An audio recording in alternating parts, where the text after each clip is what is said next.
Imagine if every puzzle on Earth was solved.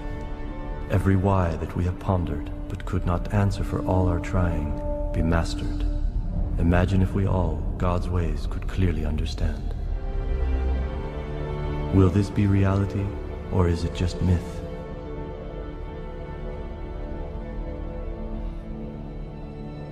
Our thinking is like the streaming colored lights, flames flickering across the dark northern night. It was dark before we started thinking, and it will be dark again if we stop.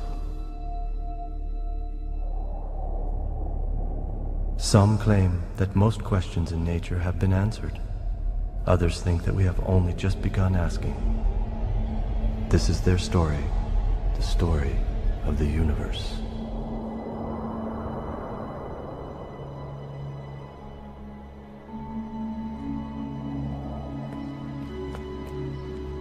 Plasmas are found virtually everywhere. They're found in solid state matters at very low temperatures. A flame of a match, a fluorescent light is a plasma. Fire in your fireplace is a plasma.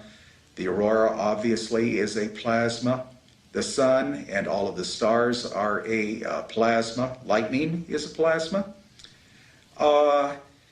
In fact, 99.999%, as Alfvén used to say, of all observable matter in the universe is matter in the plasma state. A plasma is an ionized gas.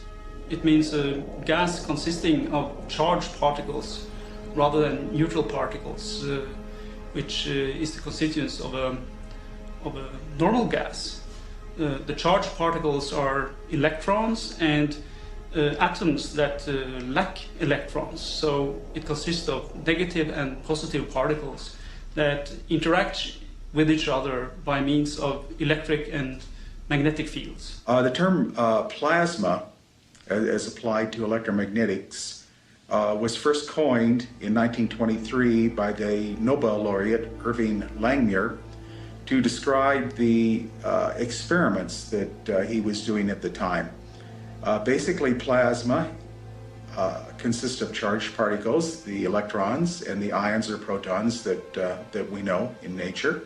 It can also include charged dust. And in Irving Langmuir's experiments with the charged particles, he noted that they acted almost in a lifelike manner. They tended to develop cells. They acted very much in a way that indicated that they might somehow be related to life. And for that reason, he borrowed the term plasma from the blood plasma. A plasma is like a society of individuals where all the individuals are interacting with each other through complex interactions like media, newspapers, television, and so on.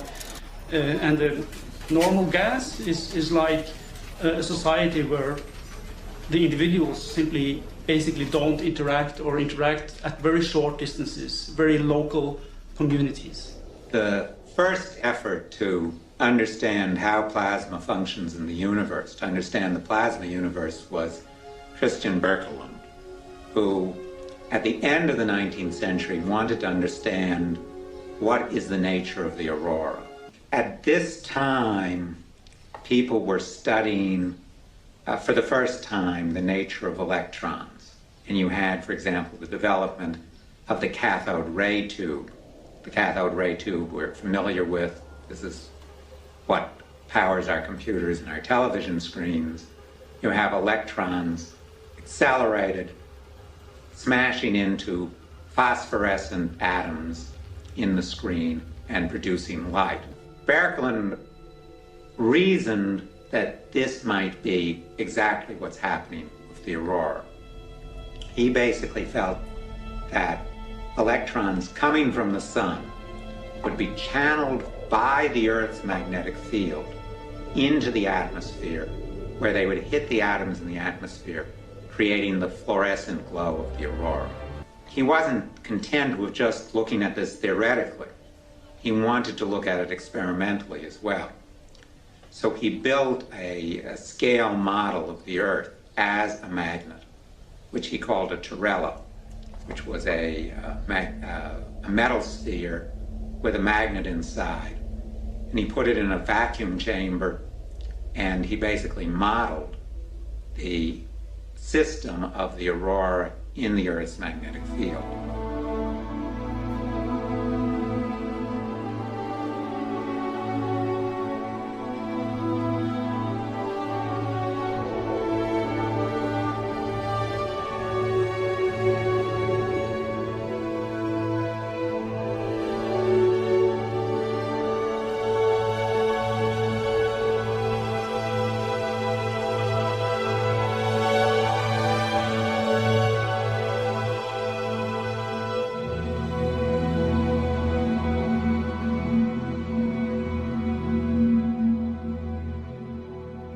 Birkeland's way of thinking was in direct opposition to what I would call over-specialization in science. He was doing a lot of different things, taking patents. He was thinking about cosmology and about small practical things. He was creating industries and so on. And I think the main power in his ideas when it comes to inspiration is in particular this. After his death, this whole approach of seeing the universe, as Birkeland put it, as filled with all sorts of charged electrical particles, basically fell away. He didn't have descendants, intellectual descendants who would pursue this avenue of approach. His approach, which is similar to that of many of the Big Bang theorists today, was to take a purely mathematical approach and say, what is the simplest way to express phenomena mathematically? And basically, let's try and fit the phenomena into that simplest mathematical expression. Well, he found that it was very difficult to precisely define the sort of mathematical three-dimensional currents that Birkeland had hypothesized. Remember, this is long before the development of computers. So he found that the easiest mathematical representation was if the currents were all confined to a sphere that extended little beyond the Earth's atmosphere. And therefore he started to model things on this model, which completely contradicted the idea that these currents flowed from the sun and were trapped in the three-dimensional structure of the Earth's magnetic field. Hannes Alfvén simply felt very much in spirit with Birkeland in this respect. Hannes Alfvén was an engineer from the start, and he liked to think about everything as an engineer and not in very abstract terms. And he realized that it would be impossible for electrons alone to flow from the sun to the Earth. It had to be plasma flowing, because if the sun gave out a flow of electrons, eventually it would become positively charged, and that would prevent the flow from continuing. So his theory was that there were ejections of plasma from the sun. When these blobs of plasma hit the Earth's magnetic field, they would distort it. And if the distortion was enough, you would have things called magnetic storms. It took many years before Alfvén's work in this area was recognized. And the main reason is that his work was so simple and so obvious that even the brightest people did not really realize the impact what he was doing. He also developed at this time a more elaborated theory of how the electric currents concentrate themselves. Because of course when you look at the aurora, it isn't just a continuous glow. It's this fine sheet of filaments.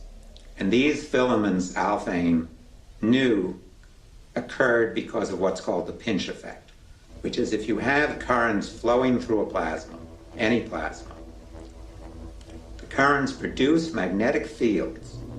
The magnetic fields interact with the currents in such a way the currents are attracted to each other. So if you start out with an even distribution of current, the current will filament. It will become tiny concentrated filaments of current pulled together by their own magnetic field. The essence of magnetohydrodynamics is to boil down the very complicated motions of plasma particles in magnetic fields into a simple model that visualizes the plasma as a fluid that is electrically conducting. So it simply is a fluid where currents are allowed to flow, and the currents are interacting with the electric and magnetic fields and dragging the fluid with it. Another way to see it is that the fluid is dragging the magnetic fields with it. And this simple picture to visualize things had an enormous impact on how we could understand phenomena in space. So he developed this pretty elaborated theory, which was compared with both laboratory experiments and observations of how the aurora works. But Chapman was still the dominant theorist, and Chapman completely rejected his theories, and in fact wouldn't even discuss it with him. Hannes Alfvén is generally credited as being the father of modern plasma physics. And he was, of course, awarded the Nobel Prize in 1970 for his extremely varied work in plasma physics.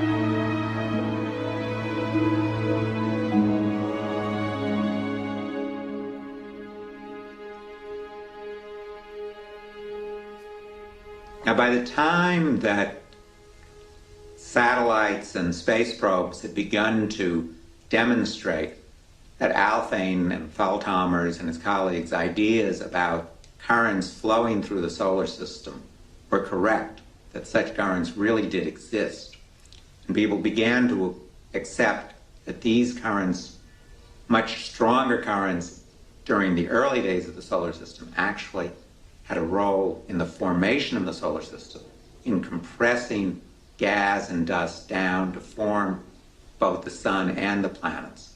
By that time, Alfvén had started to move on to larger scales. Alfvén was very eager on formulating very bold theories for cosmology, and basically rejected the Big Bang model, and in this way came very much in opposition to the mainstream of cosmology. Because he reasoned that if these currents flowing through the solar system could have formed the stars and the planets, then could not have much larger scale currents also be the way that galaxies themselves form.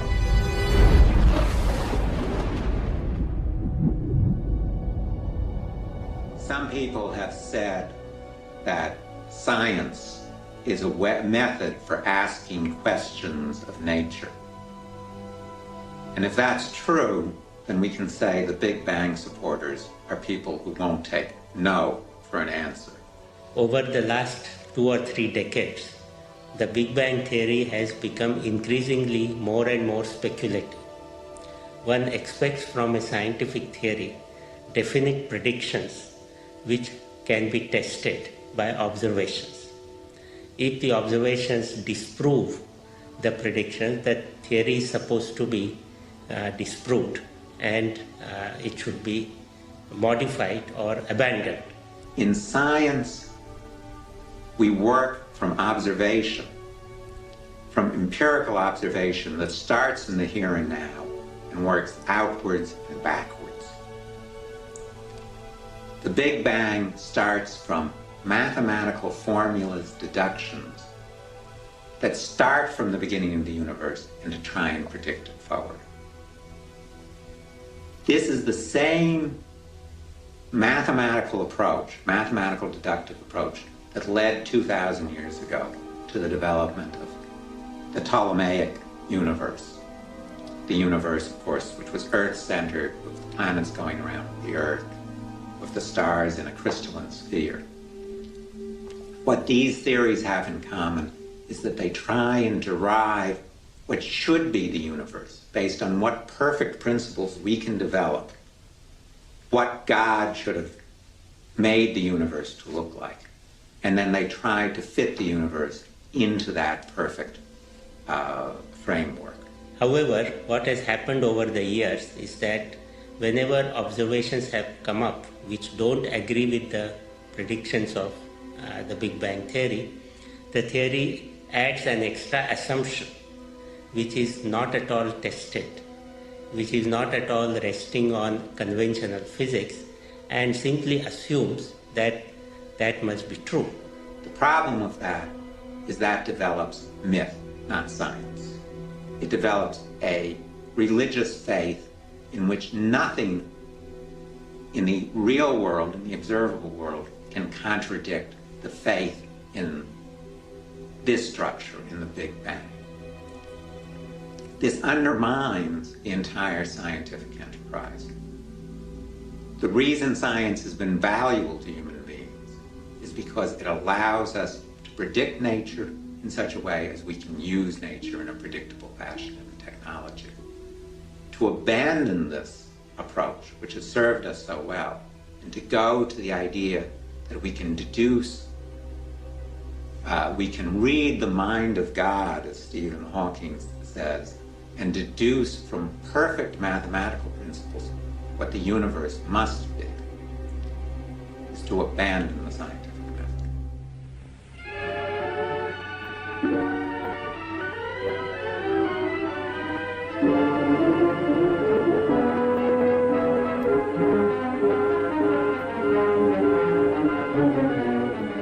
There are those who would say that the story which follows could happen only in a dream. Regardless of where it could happen, this is the way it did happen in this rather strange and out-of-this-world office. Whitey is entrusted with the records of good salesmen. Red, the other kind. Now, it seems that Red and Whitey never see eye to eye on matters. Naturally, this leads to many arguments. I am the door. By me, if any man enter in, he shall be saved. There is only one door to heaven. People would have us believe there are many doors to heaven.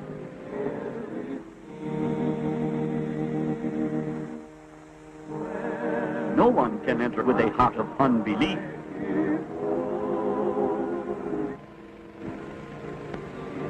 Only a heart that believes will have entrance there. I'm going to keep a pretty close watch on these guys. And so will I.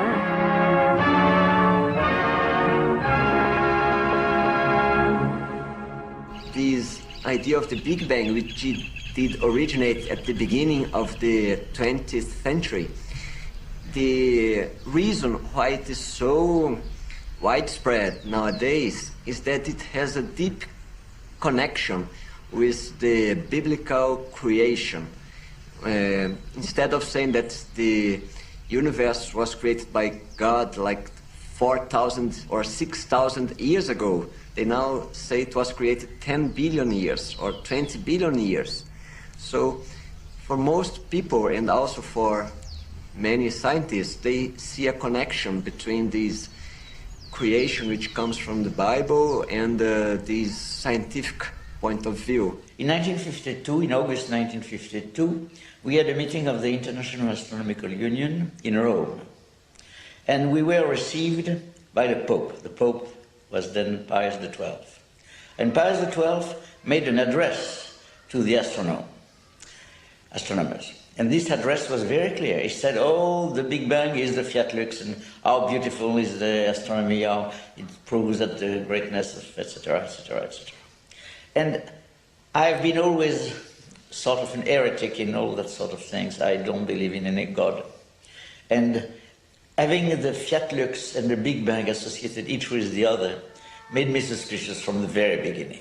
Nowadays, the majority of the physicists and astronomers, they believe and they work with the point of view of the Big Bang, according to which the whole universe did originate out of nothing, like 10 or 20 billion years ago, in a Fiat Lux, in a moment of creation. There was nothing before, and then the whole universe did appear and then begin to expand and to grow, and our galaxy, our life came out of this great explosion in the past. But I myself I had always problems with this point of view, because they are somewhat against the principles of physics, the most basic principles of physics, which are related with the conservation of matter and conservation of energy. Yeah, I forgot completely about the Big Bang because it just didn't interest me to look in those distant things of which the physics was rather vague and difficult to observe. But let's face it, in all the story of astronomy, for years and years and centuries, the progress came from new observations and from confrontation of those new observations with past theories, contradictions, sometimes no contradictions, sometimes just a confirmation, but most often the contradictions led to new progress, to change in the theories. In standard Big Bang cosmology, you have what I call a series of epicycles. The Greeks used to have epicycles, which are known as circles whose centers move on other circles, whose centers move on other circles, in order that they could correctly describe the position of a planet at any given time. They found that in some cases they had to introduce many circles before they could get anywhere near the reality.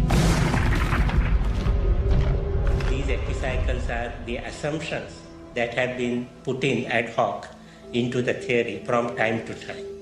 The way that the Big Bang has handled the cosmic microwave background is a very good example of how this process works. When the cosmic microwave background was discovered in 1964, this very smooth, even radio radiation coming from all directions at once, the smoothness of the microwave background was considered a proof of the existence of the Big Bang. Only a universal explosion, they argued, could create this smooth, even background. Now, this is not necessarily so. Actually, the straight-degree radiation, to me, has not a cosmological value. It is observed in any cosmology. In any cosmology, you can predict the straight-degree radiation. So it's a proof of no cosmology at all if it can be predicted by all of them. There's no explanation at all of the microwave background in the Big Bang theory. All you can say for the theory is that it permits you to put it in if you want to put it in. So you look and it's there, so you put it in. That's that. It isn't an explanation. First of all, the temperature of the microwave background, basically the amount of energy, was not what the Big Bang supporters had predicted. They had predicted a much higher temperature. So it was 50 degrees Kelvin that was being compared against the 2 to 5 degrees Kelvin from the steady state universe. Now, this may not sound like much, but in energy density, where we measure the absolute differences, the differences is 4 orders of magnitude, 10 times 10 times 10 times 10 difference. So there is an enormous difference between 50 degrees Kelvin, a rather poor indicator of what is happening in the universe, and 3 degrees Kelvin. When you read the textbooks, they don't tell the whole story. They don't present these figures, 5, greater than 5, 7, 50, and then that they did find 3. So that's very strange how the textbooks, they hide a part of history. And the temperature of the Big Bang proponents was rapidly readjusted from 50 degrees to 3 degrees. But their theory could be adjusted so that the temperature becomes a free variable that you just taken as what was observed. We have an observable universe which is made of stars, galaxies that are not very distant, and that's all, because the 3D radiation, I would even think that it might be local.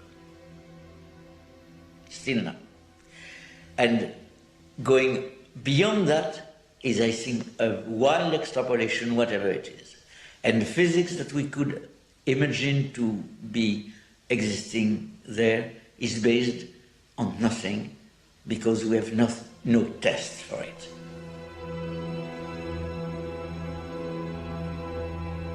Although Big Bang advocates claim the discovery of the cosmic microwave background radiation as conclusive proof of their theory, history actually shows that there is a long line of well-hidden predictions previous to those made by Big Bang theorists. Not only were these predictions prior to those of Gamow and associates, but more importantly, they were made without any need for an expanding universe, and with far greater precision. This shows us that observations such as the background temperature of space have no preference for one or another theory, and therefore may not be used as definitive proof of any particular model. The fact that a theory is able to describe an observation does not mean that the observation proves the theory.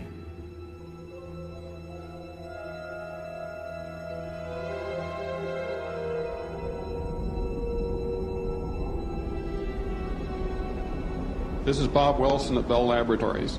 The noise you're listening to is noise from a radio astronomy receiver on the 20-foot horn reflector antenna. This is the original instrument with which Arno Penzias and I discovered the cosmic microwave background radiation in 1965. This radiation comes from all directions and has a thermal spectrum. It sounds, therefore, very much like the noise you would hear on an FM set or a TV set which is tuned to an unused channel. Unfortunately, only about 10% of the noise you hear is coming from the cosmic microwave background radiation. The instrument is contributing about 22 degrees of noise. The Earth's atmosphere is contributing another 4 degrees. Our Milky Way galaxy is contributing 1, and finally the cosmic microwave background radiation, another 3 degrees. When you say that the microwave background is a perfect black body radiation, that means it is completely thermalized. The theory of black body radiation tells you that that is the ultimate state of radiation, when all information of sources from where radiation came has disappeared. Because thermalization means that it's completely smoothed out, wiped out its sources.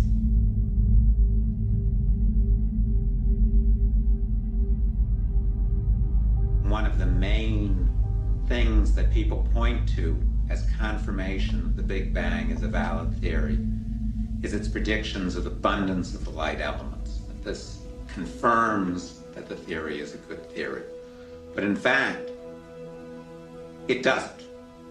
In fact, observations clearly contradict this prediction of the Big Bang.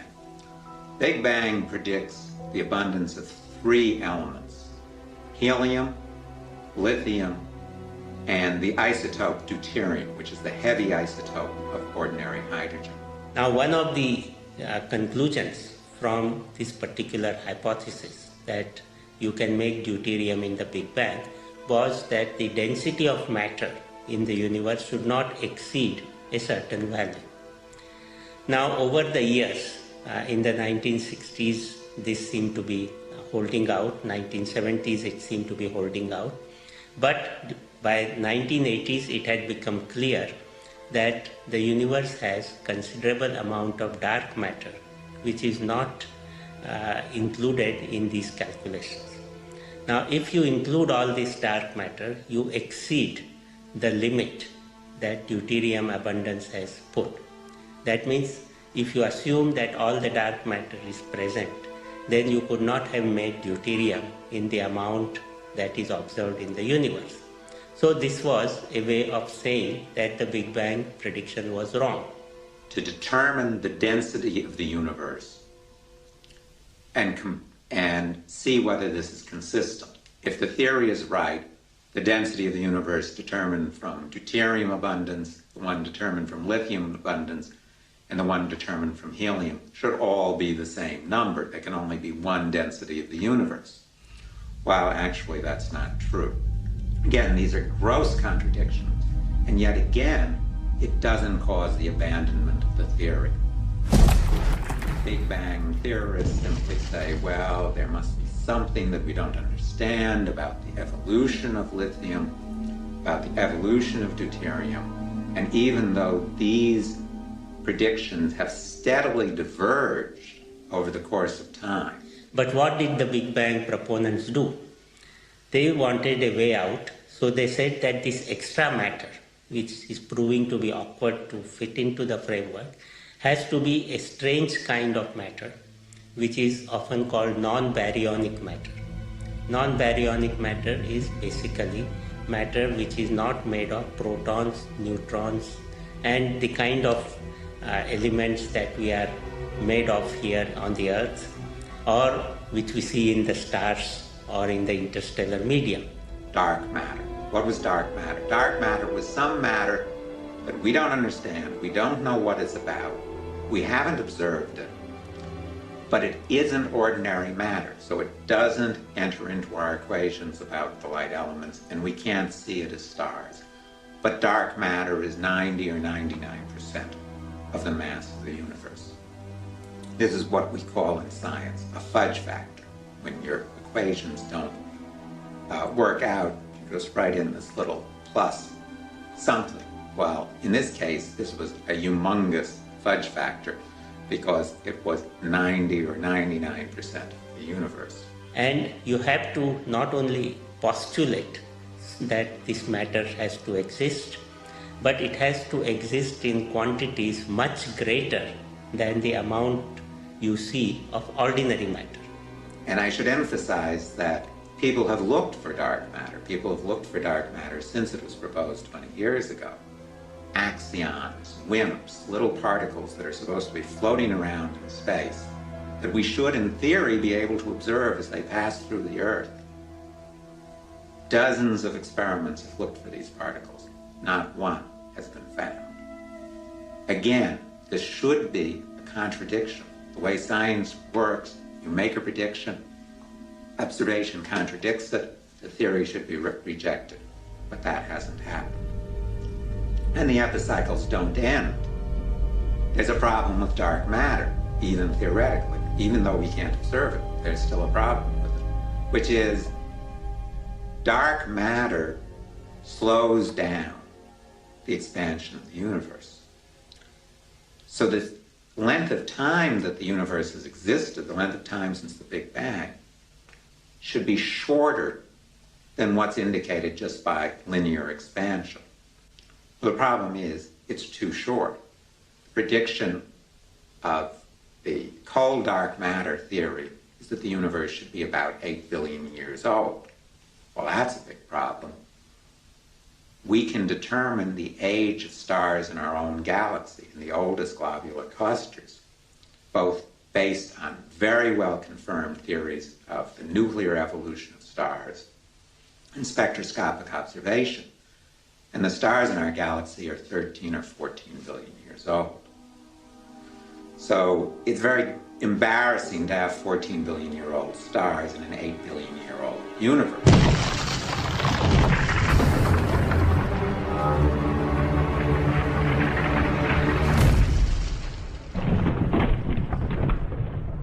In addition, they went into dark energy. Now, why did dark energy come in?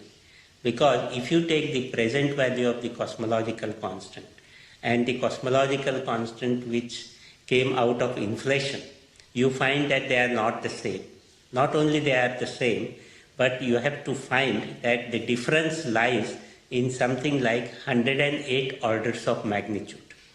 Now, can you imagine a physical theory getting the answers wrong by a factor 10 to the power 108?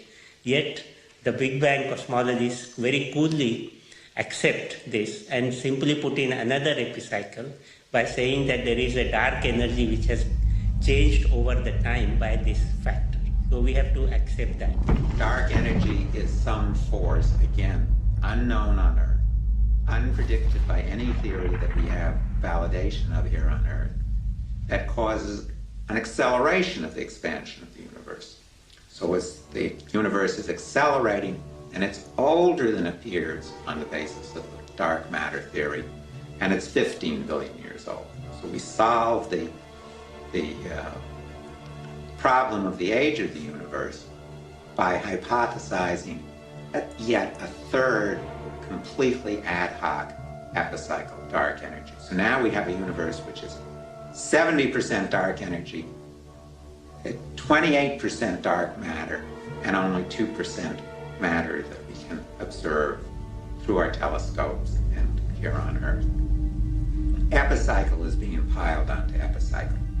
And in the process, what we call the predictive power of the theory is fading away to nothing.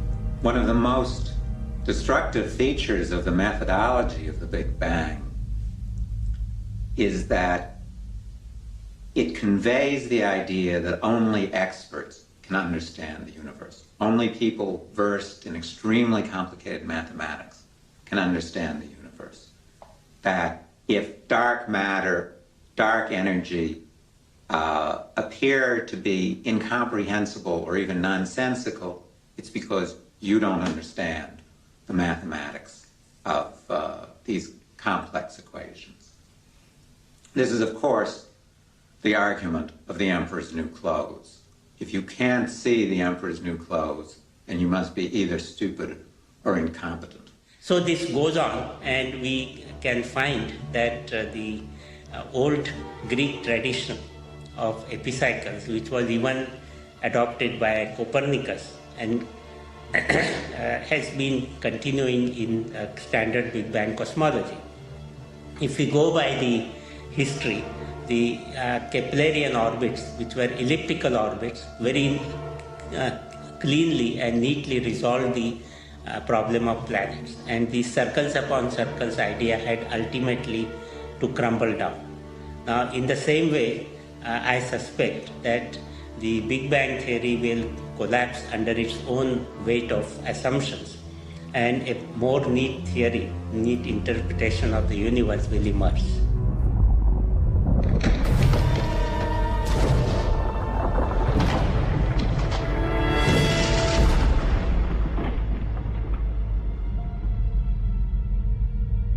Does this mean that the age of the universe is not what Big Bang theorists have implied? Could the universe be eternal after all? How much are cosmologists really able to know? We are now in a stage which can be called a plasma universe. And we are simply not privileged to know what stage the plasma universe evolved from. We do not have privilege to that information. We do not know. We will never know. And this is one major difference between the plasma universe cosmology and the Big Bang cosmology that claims to be closing in on the final answer.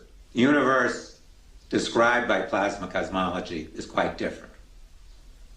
Here we are talking about a universe with no beginning and no end, an infinite universe, continuously evolving, an evolution that is continuously increasing at an ever rapid pace. It is a universe in which there is a coherence between what we can understand in the here and now on Earth and what we can understand in the rest of the universe. A universe in which there is no real limit to our ability to understand more new phenomena. And a universe in which we can apply what we learn in the universe in present-day technology. The basic difference between plasma and all other forms of matter, that is solid liquids and gases, is that a plasma produces electromagnetic radiation and also tends to filament. So that we would expect in a simulation, which is what we see, in an experiment, which is what we see, we would expect to see throughout the cosmos a filamentary structure that is a spaghetti of currents intertwining the cosmos. We can use plasma theory derived from experiments in the laboratory, from the basic concepts of plasma instabilities, from Maxwell's equations, and from the well-known laws of gravitation, to describe and predict how the structure of the universe came into being and what that structure is. So the key question is, how could this structure come into existence? Now, in the Big Bang theory, the universe starts out extremely homogeneous, very smooth. This was in direct contradiction to the plasma universe that insisted that the universe overall must be filamentary.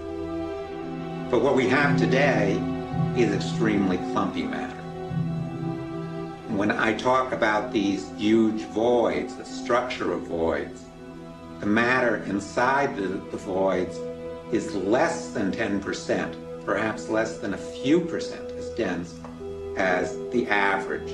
And the matter in the walls of these voids, where these filaments of superclusters of galaxies are located, is 10 or 20 times the average. So you have extreme clumpiness. Now, what's the problem for the Big Bang to explain this? There's a huge problem. There is not enough time since the Big Bang to form these structures. These structures are older, much older than the time hypothesized since the Big Bang. Now, again, in interpreting the observational information, we can again go to the laboratory, which we are privileged to diagnose in any number of ways, in any number of directions, and run any number of experiments, which you can't do with the universe. But we also turn to the supercomputer simulations. Now, what a simulation does is that it allows you to model the plasma, regardless of size, put in the rather few basic initial equations, and then follow the simulation through its various nonlinear stages and the different morphologies or shapes that the plasma will take. In Tony Peratt's simulations, as the current spirals into the center of the galaxy, turns around and moves out along the axis of the galaxy. In that central area where the current is extremely concentrated, there seemed again the potential for violent events. And Alfvén and Peratt raised the question, couldn't this be a way of explaining the extremely violent events that occur in the center of galaxies that are known as quasars, in which huge amounts of energy are released in what, by astronomical terms, is a relatively small amount of time. That is, millions of years compared with the billions of years galaxies exist. Initially, the time frames shown represent 1 billion years or so, but now we're going to carry it out for 10 billion years to see what happens to these double radio galaxies, or quasars, as the two filaments have evolved into. And you'll see that the tails start to elongate, and fairly soon you're going to start to see a spiral structure. And as we get closer to the 10 billion years, the end of the movie, you will see that we have formed the shape, the morphology, the shape of a spiral galaxy. Now, Alfvén developed a number of concepts that were critical to the whole understanding of the plasma universe. First of all was the basic concept of scale invariance in plasmas. That means there are certain phenomena in plasmas that don't change regardless of whether you're dealing with a laboratory scale of centimeters or a solar system scale of millions of kilometers or a galactic scale of hundreds of thousands of light years. What that meant was that time scales the same way as distance does. So not only does this mean that the phenomena of the cosmos can be studied in the laboratory, but because of time compression, the phenomena of the cosmos are essentially transient phenomena. It's funny to think of a galaxy lasting billions of years as a transient phenomenon, but it's analogous to events in a laboratory that last only millions of seconds. Another way of putting it, the plasma universe is extremely dynamic. It's not going to be hypothesis. We've moved further than hypothesis. We've definitely gone into the second lake, the analysis, and we're well towards the third lake. Now, we haven't reached the third lake, of course, and perhaps, well, you can't with the universe because you can't experiment with the universe itself. Now, of course, we, like Alfvén, his idea, indeed you can determine what's happening in the universe in an experiment, but as far as producing universes, well, we're not going to do that. So we're going to do the best we can in the laboratory.